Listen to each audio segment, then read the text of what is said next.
നിങ്ങൾക്ക് intraday trading പഠിക്കണം. ഞാൻ ഡെയിലി എടുക്കുന്ന ട്രേഡുകളുടെ ട്രേഡ് സെറ്റപ്പ് വീഡിയോസ് ഇടുന്നുണ്ട്. അത് മുടങ്ങാതെ കണ്ടു കഴിഞ്ഞാൽ എന്റെ മെത്തേഡ് നിങ്ങൾക്ക് പഠിക്കാം. അപ്പോൾ ഒന്നും മിസ്സാക്കേണ്ട, സ്ക്രീനിലേക്ക് പോവാം. ഇന്ന് രാവിലെ തന്നെ നിഫ്റ്റി ഗ്യാപ് ഡൗൺ ഓപ്പണിംഗ് ആയിരുന്നു. പിന്നീട് ഒരു റിവേഴ്സൽ ആവുമെന്ന് എനിക്ക് തോന്നിയിരുന്നു. അങ്ങനെ ആ ഗ്യാപ്പ് ഒന്ന് ഫില്ല് ചെയ്യാൻ നോക്കിയിരുന്നു. പക്ഷേ ആ ക്ലോസിംഗ് നടന്നില്ല.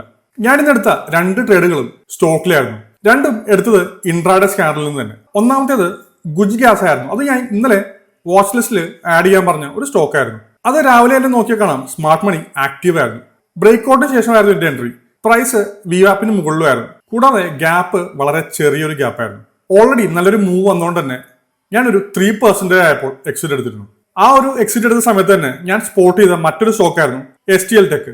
എൻട്രി ചെയ്യാനെടുത്ത് SMC ഇൻഡിക്കേറ്റർ ബൈ ലെവലിൽ നിന്നായിരുന്നു. ഇതിന്റെയും ഗ്യാപ്പ് വളരെ ഒരു ലോ ഗ്യാപ്പ് ആയിരുന്നു. എക്സിറ്റ് ആയതിനു ശേഷം ഞാൻ T2 ലെവൽ വെച്ച് ക്ലോസ് ചെയ്തു.